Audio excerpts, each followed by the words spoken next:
All right. Hello and welcome to another episode of Dana White's Contender series with Couch and Wiz. That's what we're going to call it now for the last episode. Hell yeah. Yeah. What's up, everybody? Thanks for tuning in. It's the last episode of the season for Dana White's Contender series, which makes us very sad because we both like it a lot. It will be nice to kind of get a break with less tape, but I'm going to miss it. I would have rather just keep taping and have it all year long, but fortunately we can't. But Wiz, my co-host, how you doing, brother? And how you feeling about this last card? I'm sad. I'm very sad. I love the Contender series. I love having MMA in the middle of the week. It adds that element to your work week that you can look forward to, like you have an event midweek and an event on Saturday for the most part, or two events, Saturday and Friday. So just the more the better, but obviously the tape can get to you, and I'm starting to feel the burnout. So I think it's at a much needed timing, I would say. Yeah, it could be tough, especially with the amateur fights, and then you got to find a lot of them. It takes a lot of time. Mm-hmm. Yep. But we got 6 fights this time because Rocha missed weight last week, and my guy Davi Bittencourt didn't get the fight, which I'm pretty upset about. But I'm very glad they're bringing him back for this one. So for our first fight of the night, we've got Davi Bittencourt versus Lucas Rocha. We'll touch on it briefly. If you guys want an in-depth breakdown, just go back to last week's on Wiz's channel, and we broke down this fight, I think, for like 15 minutes. But Davi, he's 14-3-0, 28 years old. He's going to be 5'4". On the other side, Rocha, he's 16-1-0, 23 years old, and he's 5'2" and somehow missed weight by, 5 pounds? 5. Insane. This fight is at bantamweight now. The previous fight was at flyweight, so worth mentioning. But what are you thinking of this one, Wiz? Yeah, I mean, obviously the biggest point is going to be that the fight is at 135 now, and that might benefit Rocha because he didn't have to cut those extra 5 pounds last time out, and he's a little bit more fresh, but he looked really sick, and I don't want to – I bet him originally at minus 115. That was like the resistance for his line, and then he bounced back to minus 130. I don't think I'm going to run it back this time out. He's going to be the better striker. Obviously, he has a durability concerns, and then he can get taken down, but his cardio is good. Striking technique is good. Davi, on the other hand, not the best striking technique. He mainly just has a jab. Can wrestle pretty effectively, but the gas tank is a worry. But just due to all the shenanigans, I'm probably going to be passing. Yeah, I mean, it's going to depend. I feel like now I'm so upset because I had Davi at plus money. And I really don't think they're going to give us that again. I think it's either going to be dead even or they're going to make Davi like a slight favorite. Maybe Rocha will get bet down. I don't know. I would like to have money on Davi. Just like last week, I still think he's going to win. Nothing's changed except I feel a little more comfortable now seeing what Rocha looked like. Like, I understand it's at 135 now, but he didn't look like in shape at all. He looked horrible and flabby. So not a good look. And I feel like because Davi's the taller guy, I feel like 135, it's probably going to benefit him as well, make him a little bit stronger, more physical. And it's good because he doesn't have to cut all the way down again because he actually cut down to 125. But yeah, speed breakdown because we've done this before. Rocha's super chinny. He's experienced in terms of having fights, but I think there's still a lot of inexperience there. Makes a ton of mistakes. And even on the ground, there's a lot of problems there. So Davi, while not the best striker, he does have power. I do think he can touch up that chin. And I think the wrestling is what's going to get it done for him ultimately. So give me Davi once again, and we can move on. All right.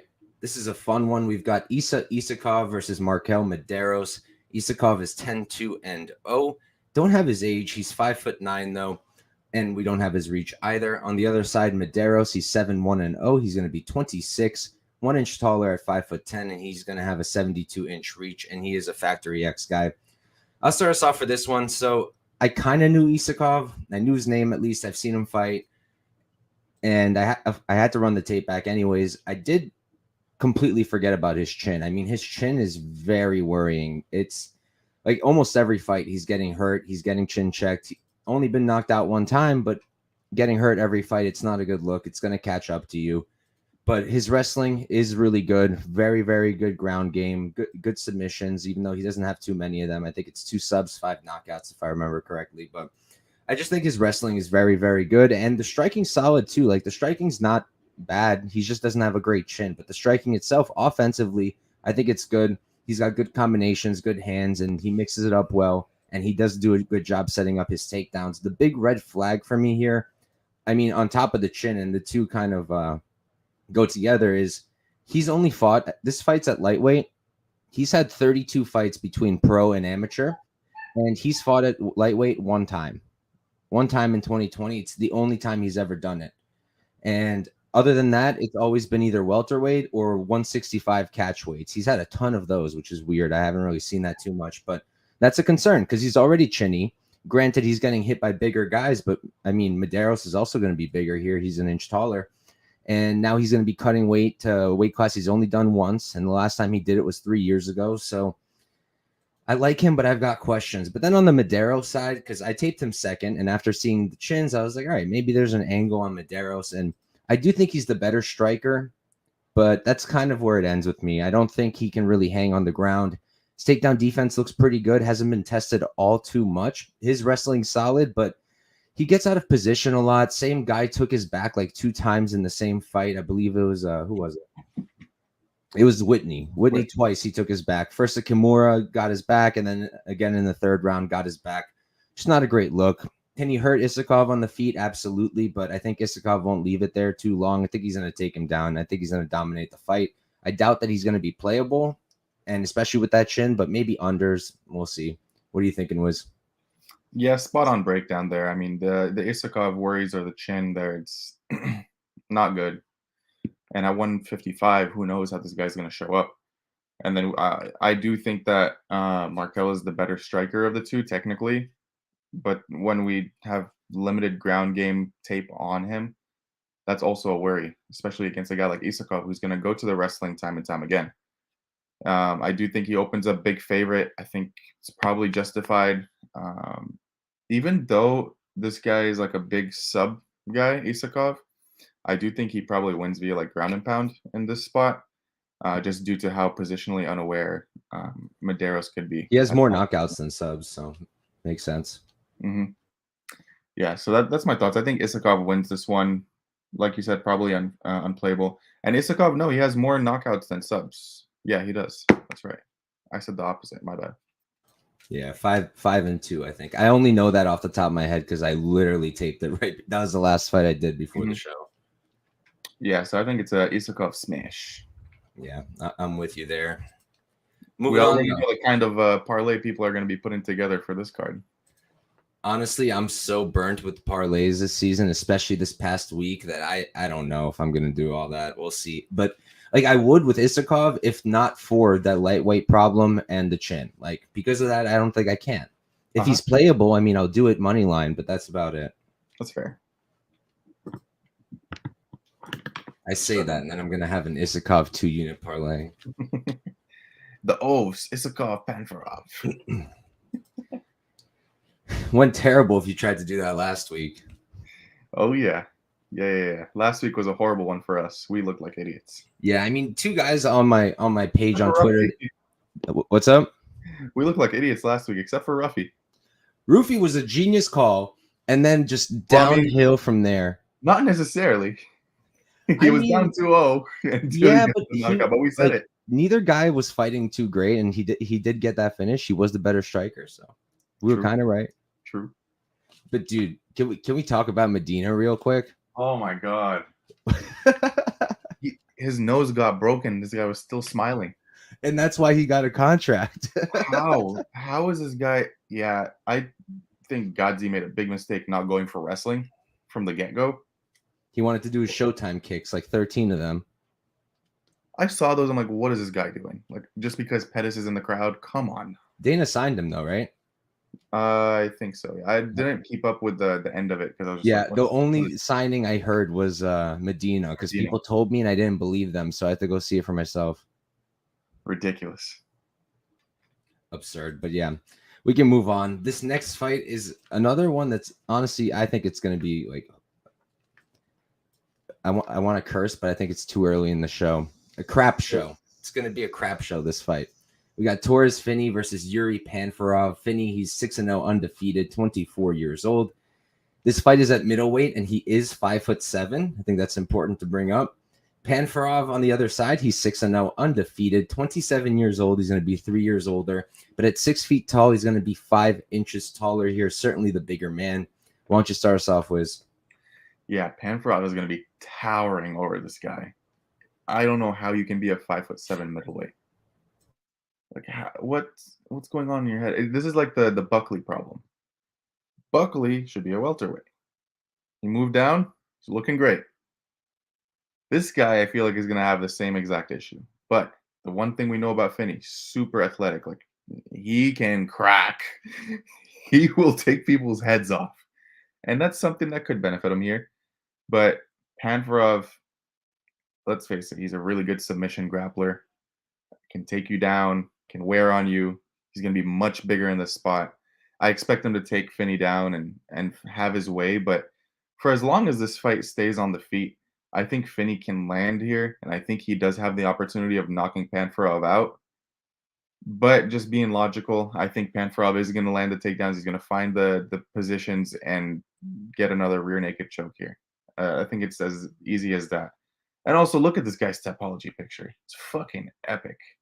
Like, where can we find one of those wolf suits? Dude, it's not a wolf suit. It's a polar bear. But where can we find one of these polar bear suits they're speaking of? I don't know, man. Leave the polar bears He better come out with it. He probably will. And, you know, after seeing his topology before taping it, I really hoped that I would like him a lot. Cool name, Yuri Panferov. Has a polar bear outfit. Cool topology picture. But honestly, I think he's pretty bad. I don't think either guy is really UFC caliber, but I think Panferov is pretty bad. And I think the hype's going to like really drive this line. And I'm going to be all over Finney, I think, which is why if you guys saw me laughing while Wiz is talking, that's why, because I keep thinking to myself about Finney. I can't believe I'm going to back him. But I've got a lot of problems with Panferov, honestly. The first problem is similar to the Isakov fight. He's never fought at 185. This is at middleweight, and he's never done it. He's only fought at light heavyweight. So that's the first issue. Second issue is both guys haven't fought the best competition. But like, let me talk about Panferov's competition, man. His last opponent could not throw a straight strike to save his life. Could not. And he was still landing. And he was still landing on Panferov. The opponent before that, 44-year-old man, 8-12-0. Like, they were, while he was getting his ass kicked by Panferov, the commentary was talking about how he's a carpenter and has his own clothing line.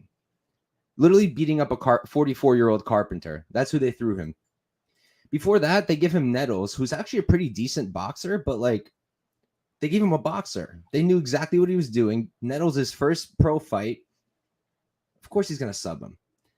And I'm just so not sold on him, man. I hate his striking. I absolutely hate his striking. I don't like what he does on the feet at all. I think he's really, really hittable. Mederos, I said he's a decent boxer, but he was landing a lot on the guy. I just think the striking of Panferov is so rudimentary. The chin's up in the air. It's just so hittable. And then his thing is the submission grappling. But again, I have problems there. First of all, I don't think his wrestling is all that great. It's like, okay, but he's muscling these old or really just not great fighters. And it's working for him at that low level of competition. But I'll talk about it in a sec. He's about to fight a guy who's not only a wrestler with a good wrestling background, who's a state champion, All-American, wrestled for U of Tennessee. He's also fighting a guy who's 5'7", built like a tank. And those guys are really hard to take down. It's hard to get underneath them. It's hard to trip them. They've got strong bases. And he's going to be difficult to keep on the ground as well. So I don't know that Panferov's going to have an easy time. And then if he does, here's the other issue I've got with him. He's very, very much submission over position. Very much so. Constantly goes for subs and then ends up falling off, ends up on his back. He's got good transitions. He does have 5 submission wins. It's good, but like you can even tell, like 2 of his rear naked chokes that he got, he didn't even have hooks in because he didn't have to. But like just everything I'm saying is just red flag after red flag after red flag. And one more red flag to add to it, I guess it's also a good thing because he's fighting crap competition and he's dispatching them completely. He's never left the first round, just completely murking these guys real quick.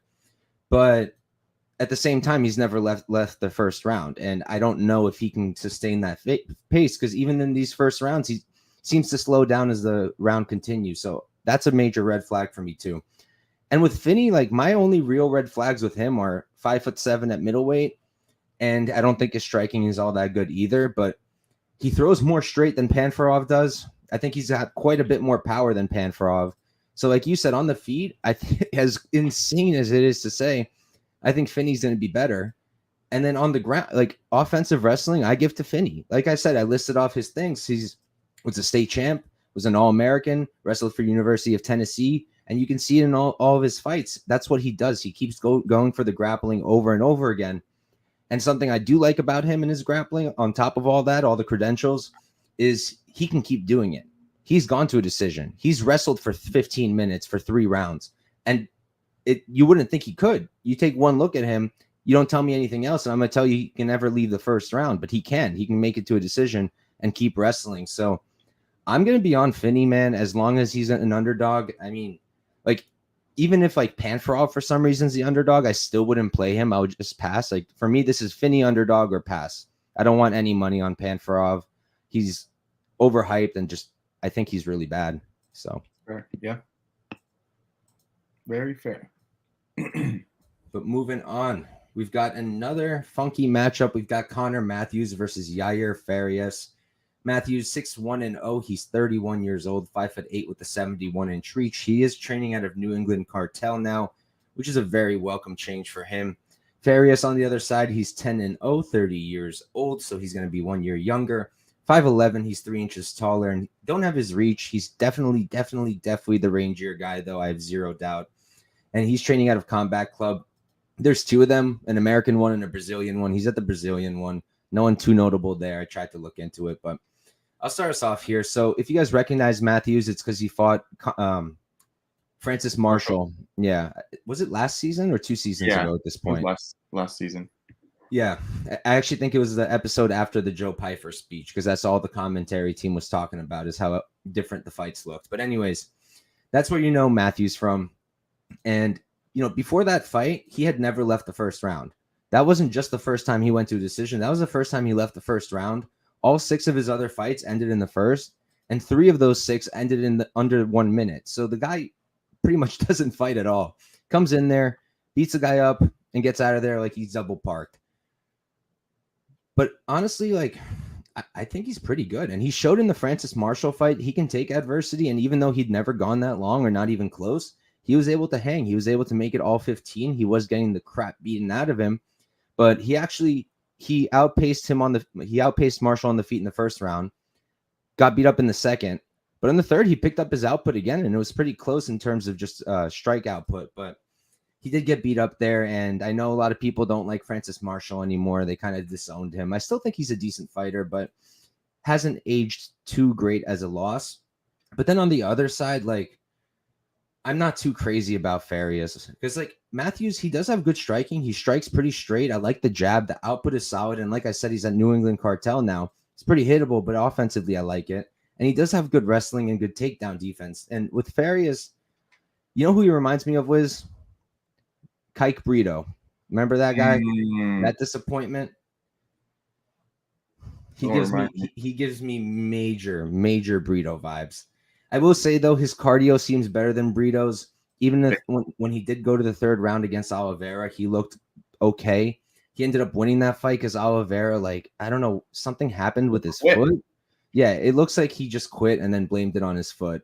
And he literally quit after not being able to get a takedown. But that said, dude, Farias looked horrible in that fight. He looked horrible. Like, the takedown defense looks good in some fights, but then Oliveira was just getting him down.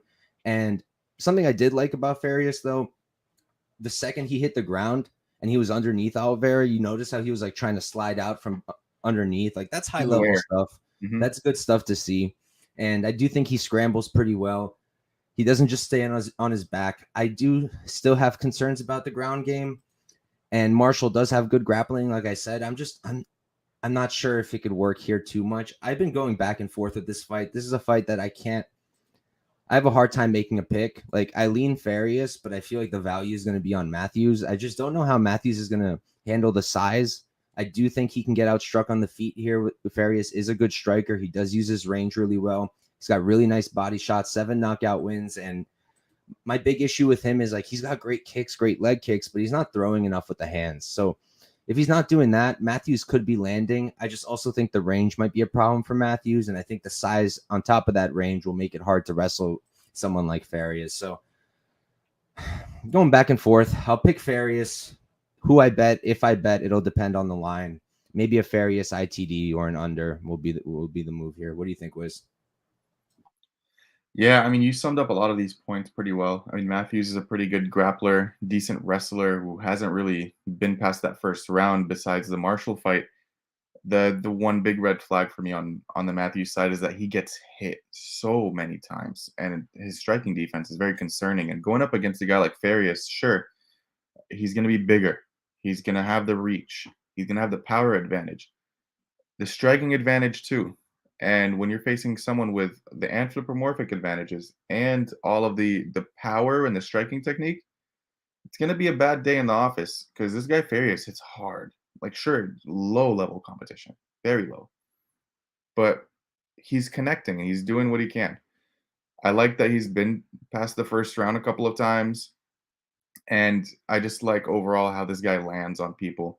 He stays rangy with his shots, and when he lands, people do get like you see that look on their faces, and they look like they're affected by the power. So I think that he's going to be able to get Matthews out of there by knockout. Whether it's a second round or whether it's a third, we'll see. Matthews is a tough kid. I'd be surprised to see what happens if Matthews gets a takedown in that first round and Farias is off his back, just because we don't have too much tape on the ground game, but we've seen that he does at least try to get out of these positions and use the wizard. I don't know. I personally am going to go with the Farias knockout here as a prediction. I'm not going to say pretty confident, but I'm fairly confident in it, just given Matthews' defensive woes on the feet. It's night and day when it comes to the striking here. I did want to bring up one more red flag, though, with Farias that I completely forgot. He's so inactive, or he's been so inactive. He's got one fight since 2019, and it was less than 5 minutes. So we don't know how he's going to look. Mm-hmm. I feel like he'll look fine, but I wouldn't be too shocked if, like, in the first round he was fresh and he can get out from underneath. But then as the fight extends, maybe Matthews takes over. I'm not sure. This is kind of a stay away for me, unless there's something crazy happens with the lines. I stayed away from Silva and Torrez, and I was very happy I did. I ended up taking Silva like right before the fight, so I'm happy. Yeah, Silva sub was good, but I'm glad I stayed away from that one because I was also leaning Torrez. But moving on, we've got a fight. It's Rickson ties Zenedim versus Andre Lima. Zenedim 14-4-1, 24 years old. He's 5'7", training under his own team with his family. I looked up the team. It's literally everyone with the last name Zenedim. His pops actually was a pro fighter. He went 26-10-0. So, and he's got a pretty cool topology picture. But on the other side, Lima 6-0, 24 years old as well. He's also 5'7", training out of a better camp, Team Lucas Monero. That's a solid place to be. Why don't you start us off, Wiz? Yeah, we were talking about this one a little bit earlier, and I was mentioning how I've been very back and forth on this fight, and like how I just really don't know how this one's going to play out. To me, I think this is a striker versus grappler matchup, with Zenedim being the grappler and Lima being the striker. You know, I do favor Lima because it's not a complete wash with Lima when it hits the mat. He does have some decent grappling. I'll give him that. And his striking's technique-wise decent. I'm not going to say it's anything crazy, but he has some power. He can stay safe on the mat if it gets there. With Zenedim, though, his striking defense is that was not fun to watch. And people are landing on him until he gets these takedowns. So I just don't know what to think. I side with Lima. I don't want to give any sort of like confident take here because I really am not confident in this fight. I'm just going to side with Lima here just for the show. But for me, this is a no bet. I feel like it could go either way. Depending on the line, if Lima opens as an underdog, I'm going to hit Lima. If he's a very big favorite, I'll take Zenedim. Easy as that. Yeah, for me, it's going to be either playable Lima or pass. Like, this fight is, I didn't like it one bit when I was taping it. And, like, I taped Lima first, and I didn't love him. And then I was like, okay, Zenedim's got this 14-1 record. Let me check him out. And then I hated him even more. Horrible. Yeah, I think Lima's a lot better. And like you mentioned, on paper, it's striker versus grappler because you look at it, and Zenedim's got 10 submission wins, only 2 knockouts. And then on the other side, Lima's got 5 knockout wins and no subs. But like you mentioned also, Lima does have a decent ground game, and he's actually a BJJ brown belt. Only reason I was able to figure that out is because I had the volume on. I usually don't, but sometimes I do with the commentary. And they did mention the brown belt, and it made a lot of sense because I was watching him, and at first I saw like he had this striking background, all that. So I expected a pretty bad ground game, but I actually think his ground game is pretty good. And low key in the fights I saw, he kind of looked better on the ground than he did on the feet. Like, he's this alleged striker with a striking background, and he is a good striker. I really like the body shots. The body shots are really nice, and I think those are going to work here. But you would think he'd throw more. You would think that he'd work more from range. He's very clean in the pocket, and I do think he's very live to knock out this dude, Zenedim, because like you mentioned, the striking defense is non-existent, and it's non-existent because his hands are down. Why his hands are down? That's a good question. He thinks he's Anderson Silva or something, but yeah. It doesn't work. He hasn't been knocked out yet, but it's coming. It's definitely coming. And his own striking, I mean, I kind of hate it. Like, nice front kicks, but that's like the only pleasant word I have on my notes. Like, it's just not clean. He gets really wild. He keeps doing that thing with the flying, jumping knees, and they're terrible. They never land, but he keeps putting himself out of position. And like everything he does is this big movement with no effect. And it's just a really bad striking game. But then you look at the subs, right? You look at the record, you see 10 submissions, and you expect a really good wrestler, and he's not. He's not a really good wrestler. He's just okay. He's just okay. But his own takedown defense is no good either. Like Vera, he does have a shiny record. Vera looks pretty decent, but this guy Vera was just taking him down at will. Left and right.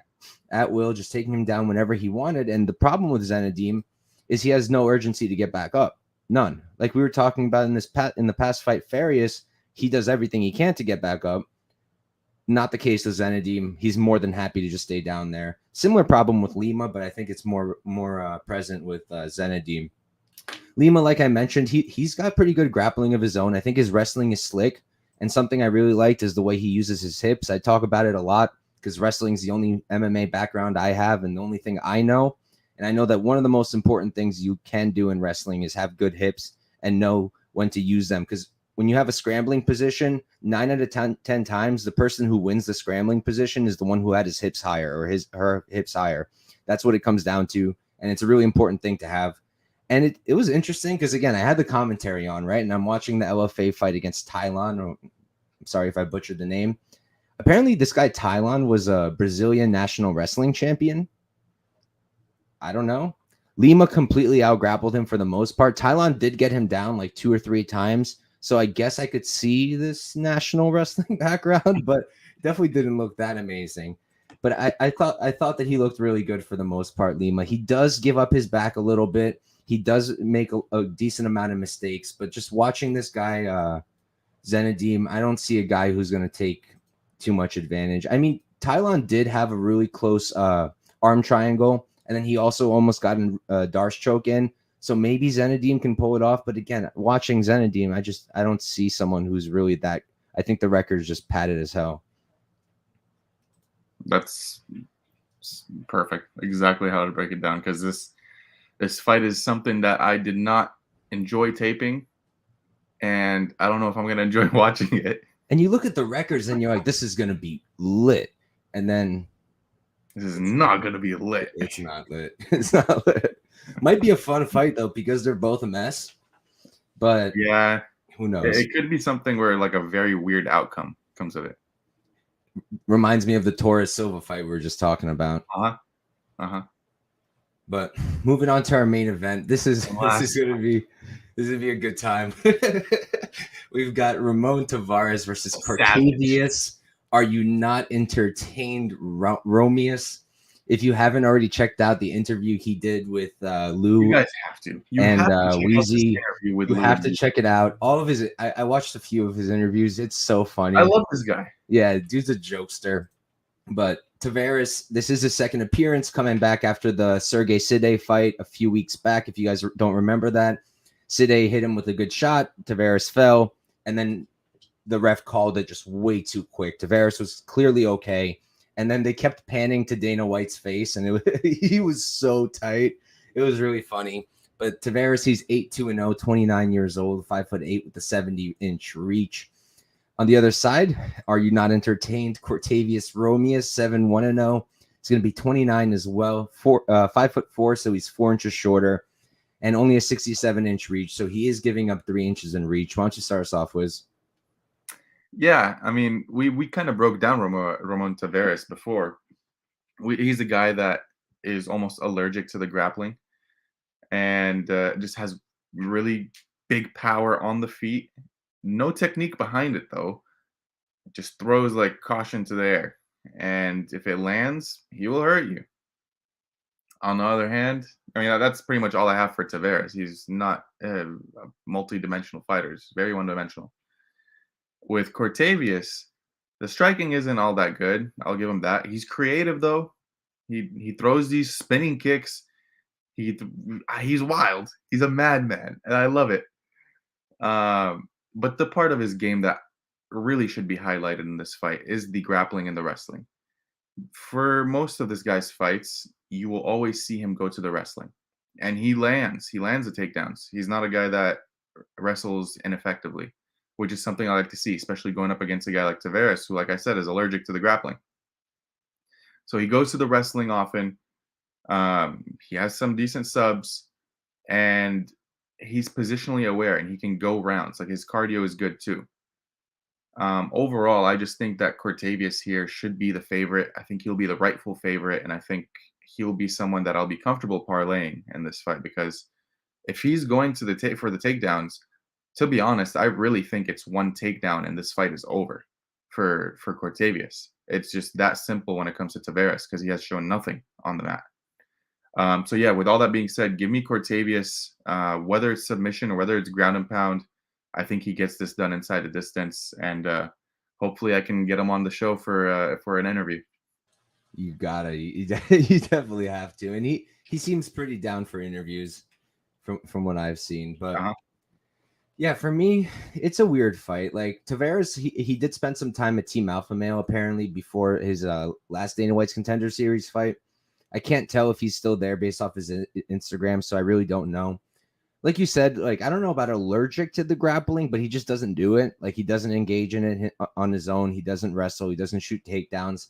I actually like his striking. I think his striking is pretty good. I think he's got good output, good combos, goes to the body. I think he's a lot more accurate than our guy Cortavious Romious.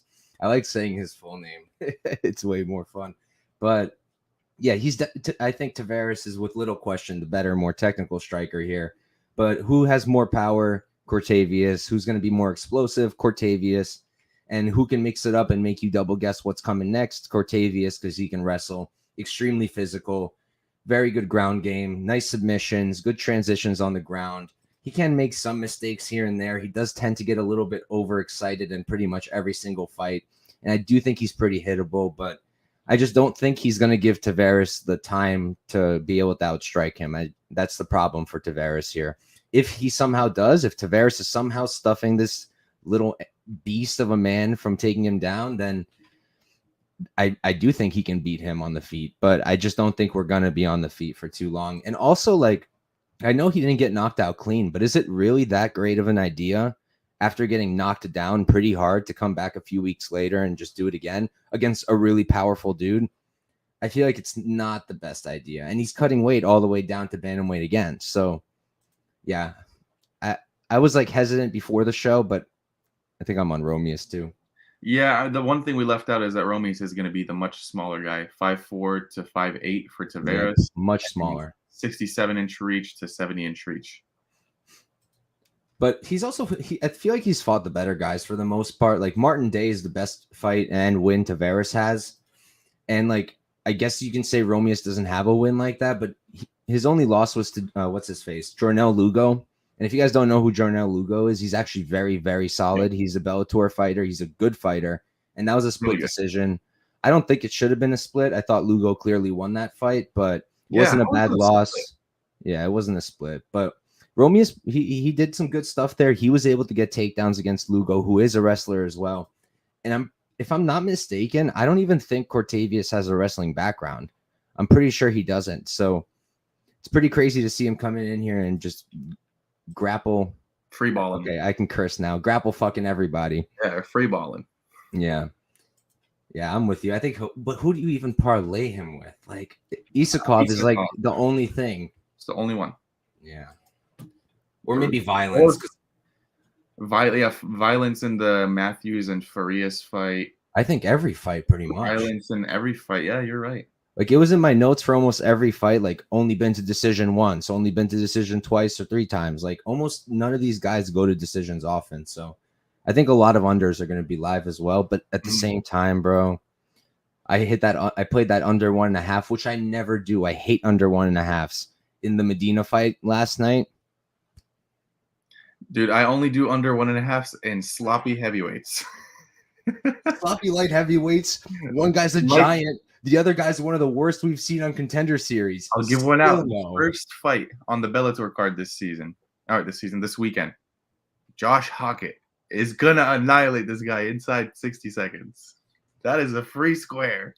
Do you know anything about Hockett? I've taped some of the fights that I wanted to bet, but I didn't do that one yet. I mean, it's his debut. Oh, the lines are out. Under 1.5 minus 270. Yeah, parlay piece. Oh, I'm gonna go have fun with the Bellator lines after we get. Yeah, I'm gonna be there. I'm gonna do media there. Oh, sick! You're flying out there? No, it's literally here. Not down the street. It's like an hour and a half drive. Wiz goes outside, walks an hour and a half over there. It's an hour and a half drive. Dude, I'm so upset that the Bader fight is off. Yeah, Linton Vassell was about to destroy Ryan Bader. He was about to kill him, and I got him at plus 200. I'm mad. I had the same line. Vegas called it in. I'm telling you. And who offered to step up? They haven't even agreed on it yet. I didn't even know. I don't even know. A rematch. Fuck, what's his name? And like I'd give out my bets right now, but they're all gone. All the lines are gone. The rematch. It is fucking what's his name? I'm gonna pull it up right here. He was in the UFC. Why am I forgetting? Corey Anderson. Corey Anderson said he would step up. Which one of them is out of the fight? It was Vassell. It was Vassell. Vassell is sick. Anderson wins that fight if he steps up. He's sick. But I'm losing my mind. It's okay. I'll live without Vassell because I got Brent Primus. Plus 1,200, baby. Half a unit to win 6. Let's ride. If you wanted to donate half a unit to the Red Cross. I made that joke myself on the post so no one else could do it. Make fun of yourself, then they got nothing to say. That's true. Hey, I cashed Primus against Mansour Barniao, who I understand is very different from Usman Nurmagomedov. Very. But hey, they doubted us there. Plus 300, plus 1,200. Let's do it again. I'm going to say this, and I say it with full seriousness, even though I'm acting a little silly right now. Cyborg. Take out the loan. Take out the house. Take out your 401k. Cash it in. All the chips. Even my little vapes. Everything I own. Just push it all in on Cyborg. Thank me later. Yes, she's minus 600. But it's a minus 600 that you will not sweat for 1 second. Yeah. I'm going to have Cyborg in so many things. I mean, I've already got one. I have Cyborg. I put in Berkhamov at minus 350. I don't know why that fight's happening. And can you believe Berkhamov opened up minus 150? That's fucking ridiculous. Yeah. I have a Cyborg, Carmouche, and Murata parlay. Nice. I did Berkhamov, Cyborg, and then what's her face? She's fighting next week in UFC. Ducote, who's minus 270 for some reason. Which, like, I think that's an incredible play. She opened minus 600, minus 270 now. I think next week that line's gone, so I'm parlaying her now while I can still. And I'll be doing the same as you. I'll be looking to parlay Cyborg a little bit more. All the chips, all the black chips or the green ones, whichever ones you have, push them all in. I just feel like there's not much left for me in terms of parlay pieces because I hit Carmouche should be fine. I hit Hertsenko, but that was early. I got him as an underdog. I got Trabelsi as an underdog. He's a big favorite now. I got Yakshimuradov at minus 185. Now the line's a little bit wider. Yeah. I don't know why I want to play Romero Cotton.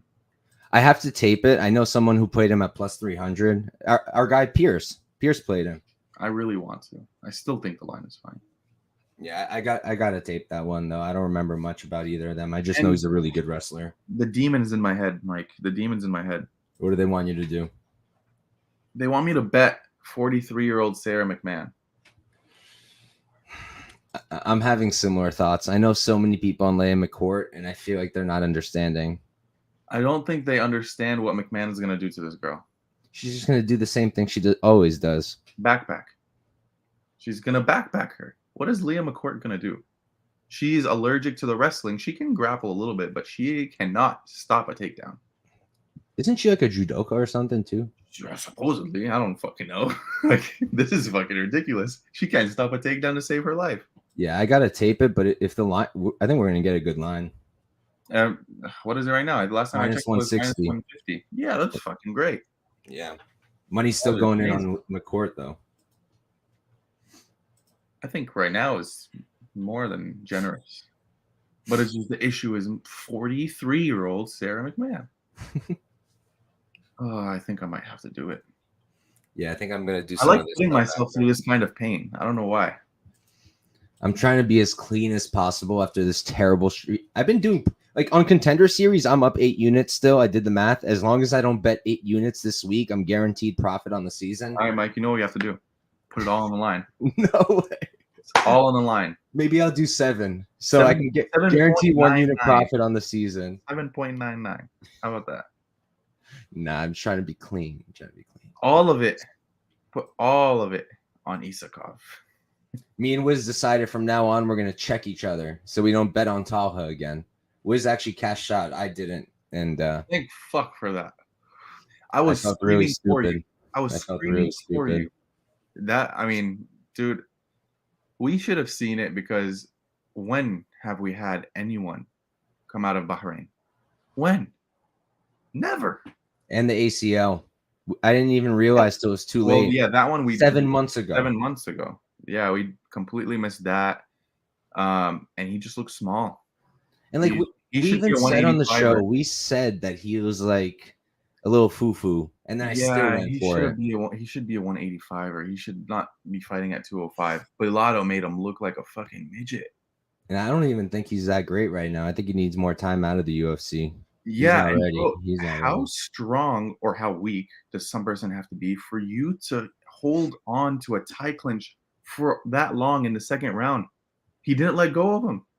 How strong do you have to be to do that? Because that is something that's ridiculously difficult. Yeah. Unless Talha is just done, he's garbage, which I don't think he's garbage, but is Bilato really that strong? Because if he is, holy shit, doing that at the light heavyweight division in the UFC will win you fights. I think he is pretty strong. Is fucking ridiculous. I love that. I love it.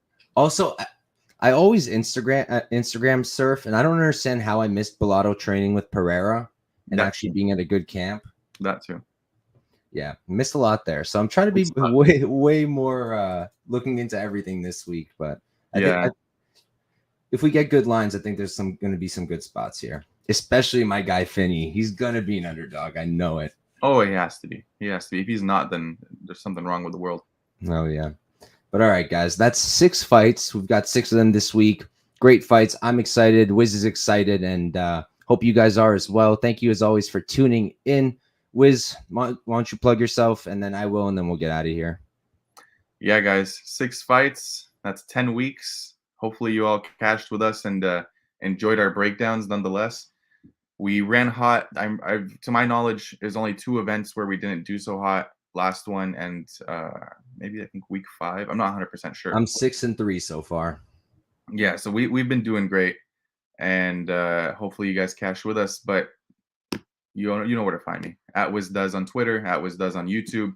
I just finished recording I was live with Lou Betcha for the NFL Bell for this week. So if you want some football degen stuff, go ahead and go there. We do these breakdowns every week, and we've been crushing it so far this season. But yeah, other than that, I'm sure we'll be running this back next season. Absolutely. Already a done deal. I was going to say the same thing when I was done. I'm down.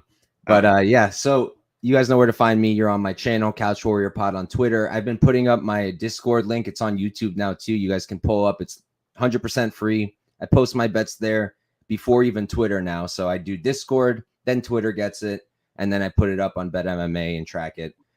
But pull up there, check it out. I went live yesterday with our guy Gordo to break down the UFC card this weekend. Great card, and we actually disagreed a lot, so that's always way more fun than when you just have the same opinion. So make sure to run that back.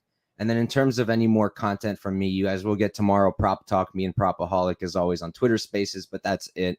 I can't this week. I can't do any more videos. There's too much. Bellator 16 fights. There's just no way in hell. And yeah, I'm going to be betting on regionals. So again, make sure you're either in the Discord or on Twitter or follow me on BetMMA because I will have bets on other regionals. I'm looking at ONE FC. I already have an LFA play. I'll give you guys right now if the line is still there. It's kind of there. I played Ishmael Israilov for 2.4 units at -120, -135, but I like him there. Wrestling edge is all I'm going to say, and better comp. Hell yeah. I agree with that. I'm glad. Are you playing him? Yeah. Sick. But all right, guys. You have to at that number. What'd you say? You have to at that number.